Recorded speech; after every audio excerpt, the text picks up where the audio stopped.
So we're at the midway point of the 2020-2021 Premier League season, and things are starting to heat up. But one thing is for sure is that Manchester City pretty much have it in the bag. There's still a lot of games to play at this point, but they're runaway favorites to win the title. So in this video, I'm talking to Lewis from City Extra, and we're going to be talking about the odds for Manchester City winning the title, and also some of the title contenders to see if they'll be able to catch up. But more importantly, we're going to be talking about some of the standout players for Manchester City this season, like Kevin De Bruyne and Phil Foden. So sit back and enjoy the episode. And oh, by the way, remember, subscribe and leave us some comments so that we get to hear what your thoughts are, but also so that you don't get to miss out whenever we create an amazing episode for you guys.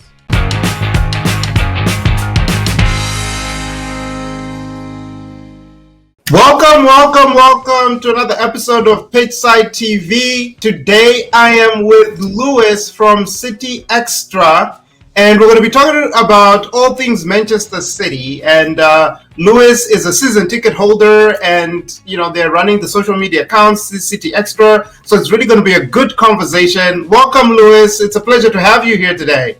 Hi, mate. How you doing, Kuda? I'm doing well. So first things first, you guys seem to be running away with, the title right now, given the lead that you guys have opened up.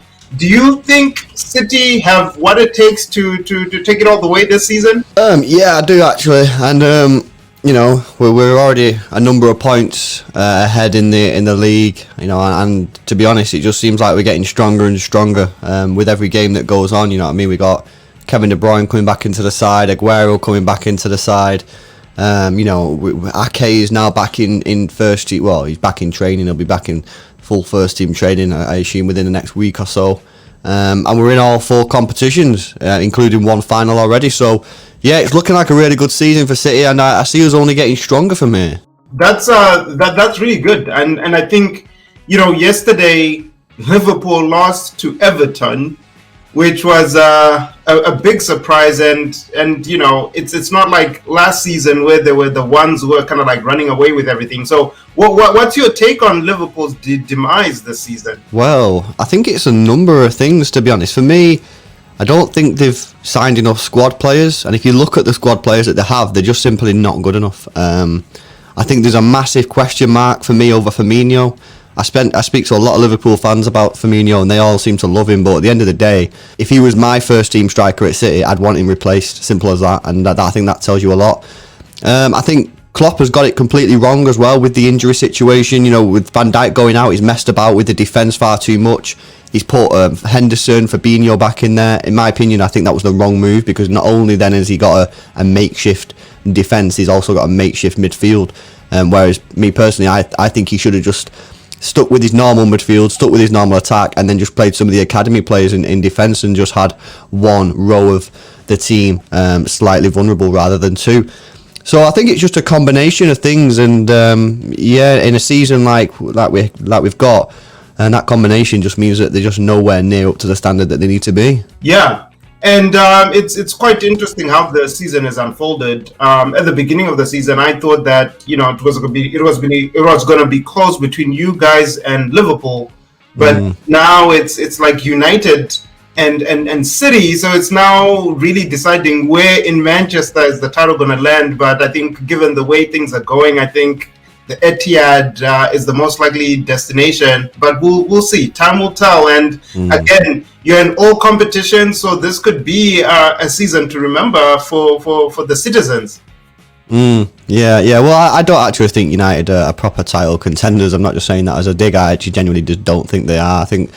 I actually think they're still in a top four battle, and yeah, if I was a betting man, I would put some money on them not even finishing at the top four, to be honest. I think Leicester City are our main title rivals. I think they've got a much better first 11. I think they've got a good manager there in Brendan Rodgers. It's just the only slight issue they've got is sort of with Brendan Rodgers, in the sense that he seems to bottle it a few times. So if they can get over that, I think they can push us, and I think they're our main title threat at the moment. That's interesting. Well, let's talk about today's game. This is an interesting one because it's kind of like teacher versus student, right? So you see Arsenal versus Man City. Mikel Arteta against his former, gaffer, Pep Guardiola. What are your predictions for today? And, you guys have been promoting it as the main event on Sky Sports, and, it's all over your page. So what are your predictions for today's game? I think we should win. I think with the miles better side. And I think we've got a decent record against Arsenal, from what I can remember. And they just seem to be dipping in and out of form. So, yeah, I do expect us to win. I've gone personally for a 3-0 City win. I think we'll get some goals. I think we'll see Sergio Aguero on the pitch at some point, whether he starts or not. He probably won't start. I think we'll see Kevin De Bruyne come back in as well. And, I think if we can get going and get that attacking fluidity back into the side, I think it could be a rough day for the Gunners. Yeah, I think that's interesting. And the Gunners themselves, they haven't really had a good account for themselves this season, right? They're like right now mid-table, and who would have thought that Arsenal will be like way below where they are right now? So what has been your take on Mikel Arteta's run as a manager this season with Arsenal? Well, I like Mikel Arteta. I think he's a good guy, you know what I mean? And I think he has got good ideas. I think the problem is Arsenal are just a poison chalice at the moment. I think it's just such a difficult club to manage. I think the fan base can be toxic. I'm not saying that they are. I'm just saying that there are times they seem to demand a lot. I think the board is something tricky to deal with. And then I just think, just generally, the way that they buy players is completely wrong for me, you know what I mean? I think that Arsenal have been screaming out for years to get that defence sorted, and they've still not got it sorted. They're still playing players like Bellerin. The centre-backs are questionable. The full-back, left full-back in Kieran Tierney, he's decent, but he's got his injury problems. And they constantly go out and buy attacking players time after time. You're spending £70 million on Pepe, which was a complete gamble, not really paid off. And yeah, for me, from top to bottom, I just think there's a lot wrong with that football club, and I think it just needs sort of a bit like a project restart on it for me. That's a nice way to take it. But what I'd like to talk about right now is this man right here and his influence on the City squad.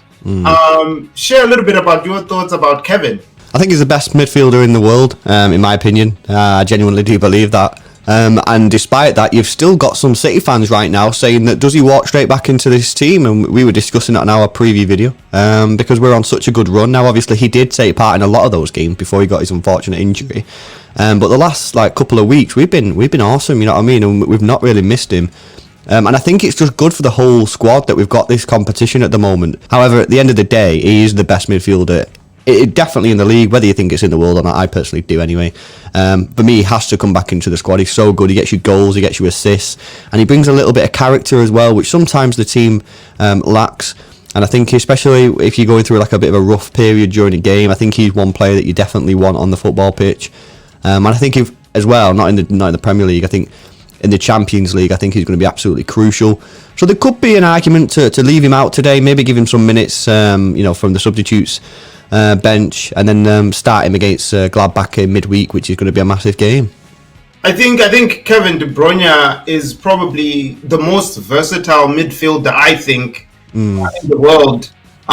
His ball delivery, his consistency. I mean, he's just a superb player. So I'm not surprised that you think that he's the best out there. And I think given that he still has, maybe 3, 4, 5 seasons left in him, I think we might actually get to see the best of Kevin if he stays free from injury, because I think sometimes the injuries set him back a little bit, and he misses some game time. So hopefully he can stay fit and deliver, because I think we'll all get to enjoy the gifts that he has to bring to the team. Who else within the City squad do you feel is influential or as influential as Kevin?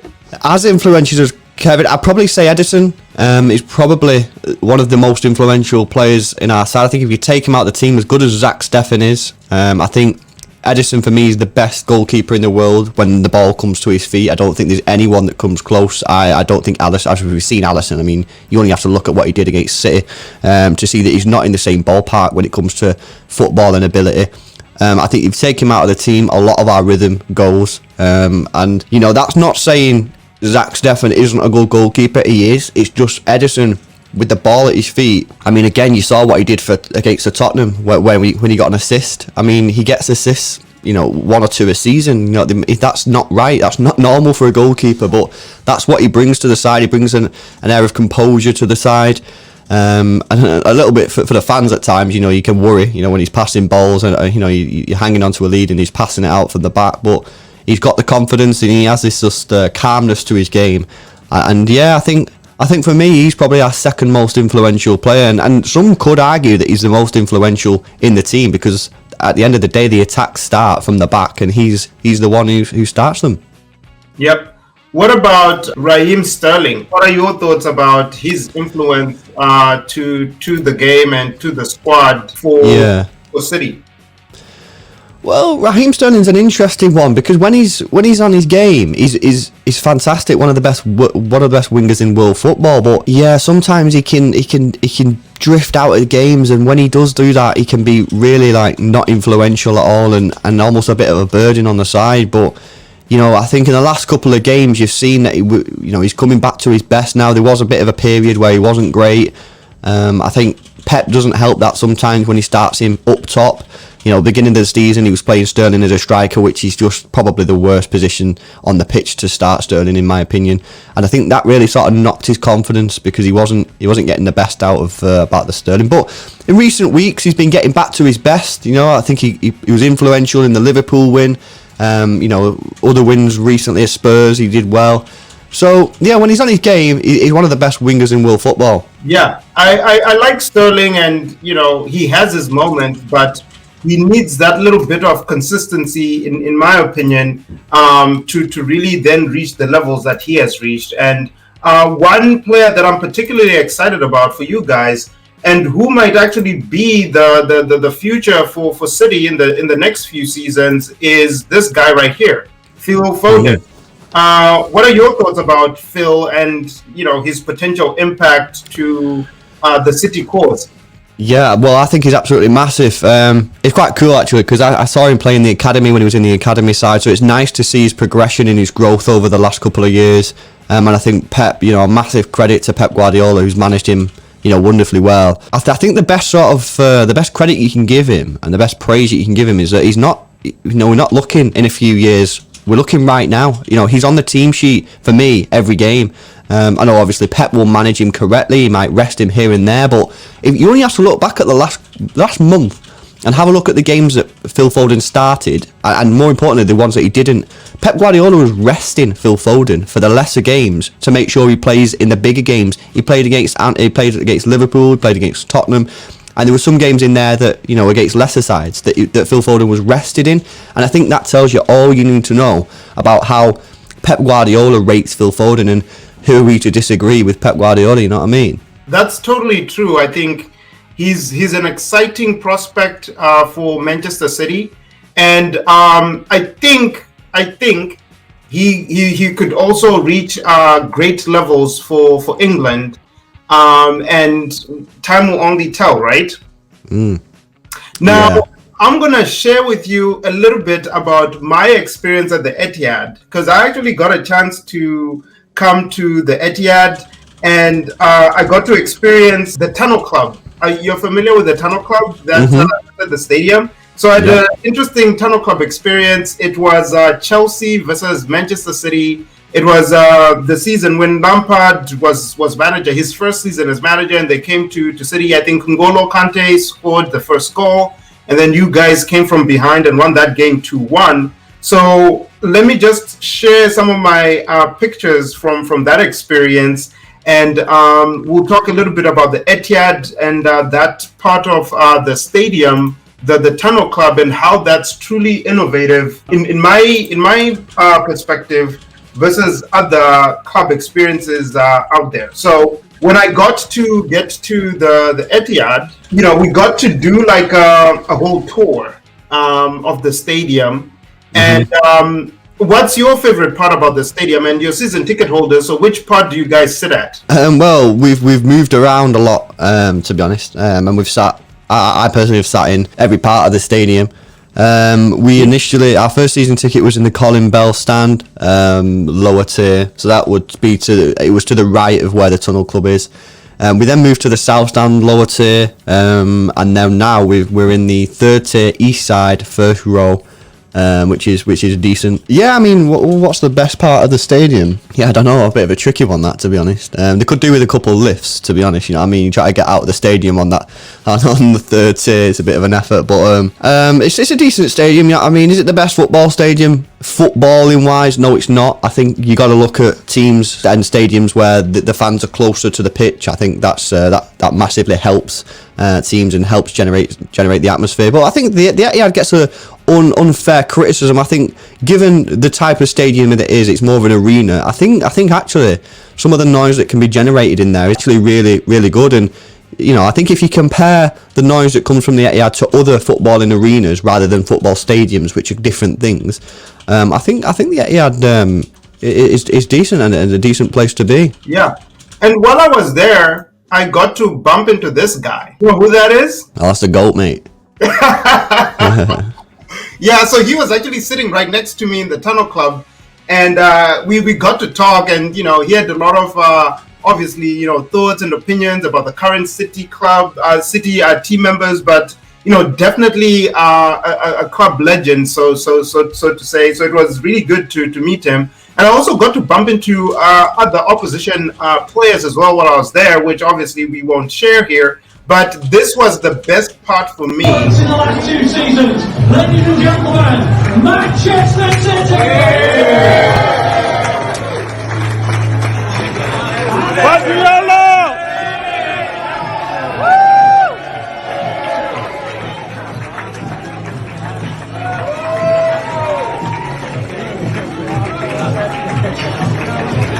Okay, all the coaching staff always come out first before the players start to emerge.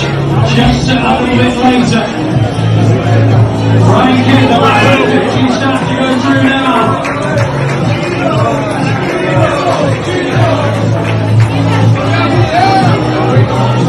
Okay, the players now starting to emerge in the white tracksuit tops. Let's hear it now, gentlemen.